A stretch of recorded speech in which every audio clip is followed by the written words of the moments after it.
Test চ্যাম্পিয়নশিপের চলমান চক্রে বাংলাদেশের পক্ষে সর্বোচ্চ রানের কীর্তি আর সর্বোচ্চ উইকেট শিকারের কীর্তি দুটোই একজনের দখলে।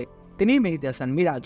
ব্যাটে বলে দায়িত্ব নিতে শিখেছেন, ঠিক যেমনটা নিয়েছেন কানপুর টেস্টে দলের বিপর্যয়ের সময়। ভারতীয় ব্যাটারদের তাণ্ডবে বাংলাদেশ যখন অসহায় প্রায়, তখন তার কাছেই মিলেছিল দুদণ্ড স্বস্তি। ইনফর্ম হাসান মাহমুদ কিংবা একাদশে ফেরা খালেদ আহমেদ যখন উড়ে গিয়েছেন ভারতীয় ওপেনারদের ঝড়ে, তখন অধিনায়ক নাজমুল হোসেন শান্ত ভরসা রেখেছিলেন এই স্পিনারের ওপর। নতুন বলে তাকে ভরসা করার প্রতিদান দিয়েছেন দারুণভাবে। প্রথম ওভারেই বোল্ড করেন বিধ্বংসী রোহিতকে। ইনিংসের বাকিটা সময় কেবল এই ডানহাতি পেরেছেন স্বাগতিকদের ঝড়ো ব্যাটিংয়ের বিপরীতে বুক চিতিয়ে দাঁড়াতে। আধিপত্য দেখালেও ভারত যে বড় অঙ্কের লিড পায়নি সেটার কৃতিত্ব তারই।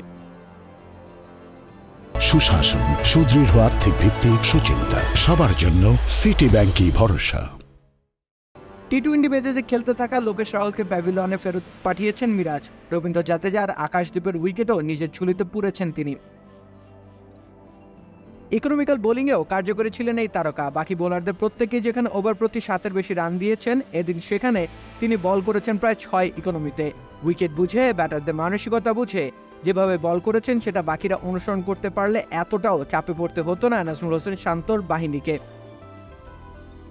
সাকিব আল হাসান অবসরের দ্বার প্রান্তে। দলের বিশেষজ্ঞ অলরাউন্ডার হিসেবে মেহেদী মিরাজ তাই নাম্বার 1 চয়েস হয়ে যাবেন। সেই লক্ষ্যে তিনি যে নিজেকে দারুণভাবে প্রস্তুত করে নিচ্ছেন সেটাই দেখা গেল কানপুরে। যদিও সাকিবের রেখে যাওয়া যুদ্ধে পা গলাতে হলে তাকে আরও অনেক পথ পাড়ি দিতে হবে। রাকিব হোসেন রুম্মান, খেলা ৭১।